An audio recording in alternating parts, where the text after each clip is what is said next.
also scoring in bunches. Another turnover. Durant with his head up, finds Westbrook, back to Durant with a throwdown! Two-handed jam! KD! Just a beautiful play by Russell Westbrook getting it back to Kevin Durant.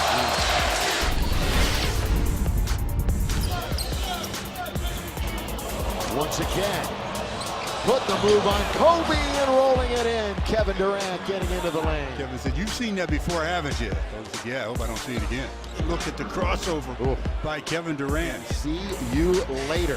Kobe forgot somebody. It was his man. His name was Durant. Well, you know what I'm going to say. That's nasty. Time here. KD across the timeline. Spots up, and he scores 40 feet away from the basket. They'll review it, but you know it's good. Wow. Near half-court three-point shot by Kevin Durant. A great player making a great shot. Durant, oh, the wraparound, big finish. Oh, Durant, violent dunk. Excuse me, miss. And the Thunder jam for number 35.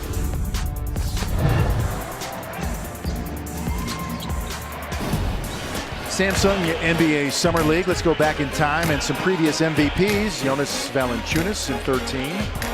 The next year, Glenn Rice Jr. And of course, last year, it was Kyle Anderson of the San Antonio Spurs. Meanwhile, the Spurs knocked out early with a loss. They didn't get into the tournament play. And there's Ben Simmons. He's one of the guys that so much talk about, the #1 overall pick. I'm not sure if he's in the discussion, but who are some of the guys you're thinking of maybe as an MVP in Summer League? I'll go with the unexpected guys, and I think Tyler Ulis has had a really good Summer League. I look at, a guy like Trey Lyles, who has shown, tremendous improvement and will be an impact player once the season starts for Utah. And I've been really impressed with, Magruder at Miami too, but not necessarily as an MVP, but just someone who has really stood out to me in this league. How about for top seed Toronto, Norman Powell? And Decker hits another three. Decker, that is 5 3-pointers in the game. Oh, what about Norman Powell, perhaps? You're correct about Powell. He was a great find for Toronto last year, and then he come into the Summer League, continues to play well. And not only does he play well, but he plays through injury. He's committed to working on his game and getting better.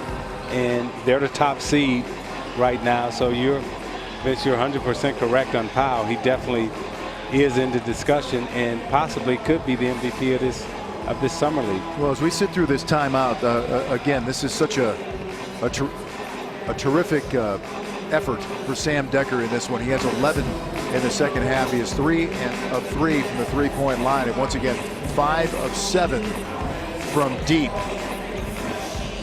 Dennis, who do you think Summer League MVP? Who are some of your standouts? Yeah, I was leaning towards Norman Powell as well. Throw in Trey Lyles.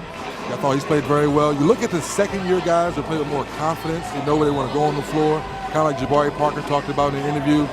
Everyone slows down a little bit and you concentrate on what you do best. I would like to see more of those guys on the floor, like more of Trey Lyles, more of Emmanuel Mudiay. Well, even a guy like Devin Booker, his first 2 games played extremely well. Then the Phoenix Suns said, "You know what? We've seen enough. Go have a seat." But in 2 games, he could arguably say for the MVP. No question about that. Because you want to be excited and enthusiastic, but at the same time, you want to be cautious with some of your some of the young valuables on your team. Yeah, you want to be cautious, but at the same time, you have to improve. You got to get better, and the only way you get better is through experience. You got to be out on the floor playing, and when you're out on the floor playing, you get better. And Powell is a guy who played last year for the Raptors, and as you can see, he's come to the Summer League. He's expanded his game. He's gotten better. Therefore, he gets more confidence going back to training camp. That's just a carryover from what we saw regular season and in postseason for the Raptors too. When they gave him an opportunity and he certainly stepped up. He's got a toughness to him, Isaiah. He's got to be on your all Isaiah tough team. Absolutely. That's what we have to start. We got to start that all Isaiah tough team. Oh well, if we're going to talk about a tough team, then it's going to start with my 2 point guards, Tyler Ulis and Weber, who's playing with Miami right now. Man, those are the 2 toughest guards in this league defensively. Harrell might be on that tough team. Oh yeah, he definitely would be on that team. My all tough team. Yeah, he definitely would be the power forward on that team. He could have 2 positions. Back to James. We're under a minute to go here in quarter number 3. Off balance and he banked it in. You hear the collective groan from the crowd, but in it goes. 4-point lead for the Bucks. James has had some spectacular plays in this game for Milwaukee. Wiltshire. Walker. Nope. And here come the Bucks. Stone out to James and move those feet. John, to travel. Yeah, and again, we've seen this twice today where guys shooting long 3-point shots from the top end up banking it. And that tells me that most of those guys shoot for the back of the rim. Some players shoot for the front of the rim, high and over the top. Then some guys shoot from the back. I always shot for the front of the rim. 3D, did you shoot for the front or the back? I shot for the middle. That's funny you say that, Isaiah, because a lot of people growing up say, just get it over the front of the rim, right, or just try to get before the back of the rim. But when I try to help out young kids, I say aim for the middle. That's where most of the room is. And they will not get a shot off, and now it's a 2-point game as we head to the final quarter. And we'll see which team shoots for the middle when we come back in our final quarter from Milwaukee and Houston. Stay with us.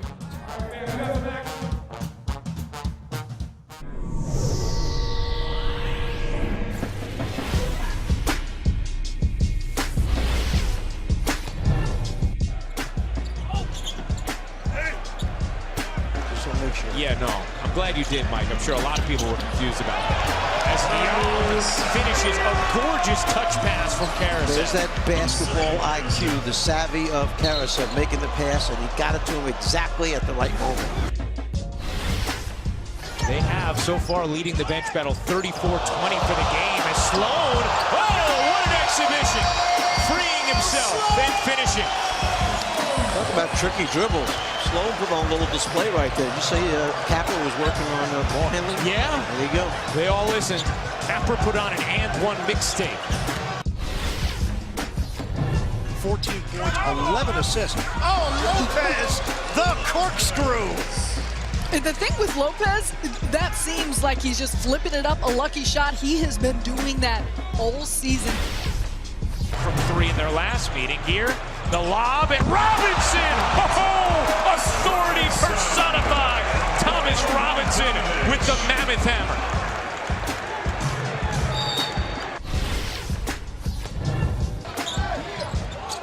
Young gets it ahead. Lopez fires. Oh! It's good! A 3 for Brook Lopez at the buzzer.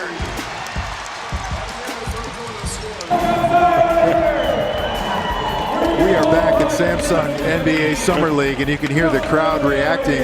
It's because of this young man. Ah, that was awesome. Who ran away with the dance contest between quarters. Did a little Michael Jackson.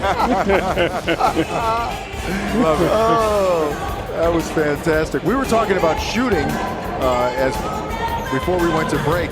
And Dennis, you do this now. You know, you got your Shooter's Paradise and helping young people. So what are some of the staples for building a shot? Well, the first thing is you have to start in close first. Now, a lot of young kids want to run right in the gym and start jacking up threes. You start in close, you work on your form, you get your elbow in, you get the high release.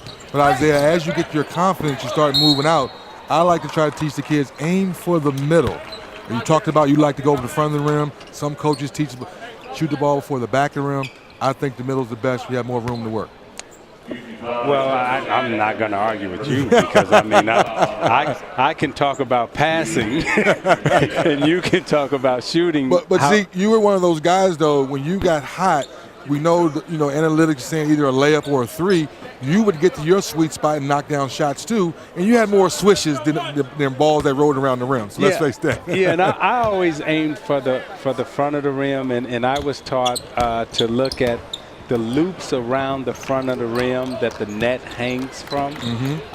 Wherever you are on the floor, you'll be able to line up with one of those loops. And I always shot over one of those loops. And I was taught to shoot over the front of the rim because if I shot it a little too hard, I would always have space enough to go beyond. And if I shot it a little too hard, then I would get a swish. Harrell, the beneficiary of the goaltending there. Number 42 for the Bucks, Dennis, might be someone you work with. We saw Prince Ebe at the line there. Yeah, it was a little bit of a struggle. Yeah, that's something that I would love to get in the gym and work with. And you've helped guys in summer league. Yes, I've also worked with Milwaukee's Malcolm Brogdon. Went to the bats, worked with his shot, and helped him out for his senior year at UVA.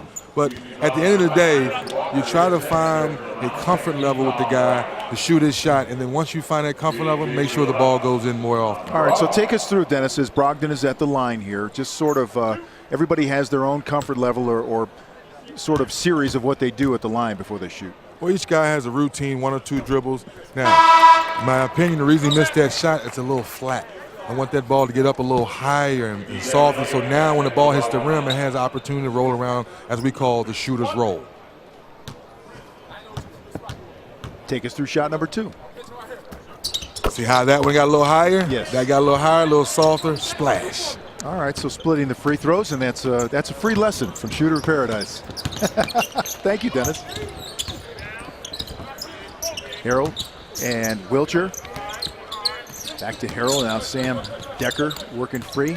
Well, look at Milwaukee moving on defense here. Wilcher, that's a off-balance fading three, and he got it to fall. He is 3 of 5 from 3. Is Kyle Wilcher with 9 points. Wow. It looked like this was going to be a problem, but got it to go late in the shot clock. I was praising Milwaukee's defense there, but not much you could do about that one. No, not much. And sometimes it's good D, and then they say it's better O. And that was a classic case of good D, better O. And that's a classic case of just good O. Been impressed with James in this game. He's done some exciting things for sure. 13 for him, 12 for Pettaway, 10 for Maker for Milwaukee. Wilcher again. And again dropping one home. Kyle Wilcher out of Gonzaga. Undrafted in 2016. 4 collegiate seasons, 2 with Gonzaga, 2 with Kentucky. Career high 20 points plus as a senior. And you know he could shoot it, man. Wilcher has 11 points.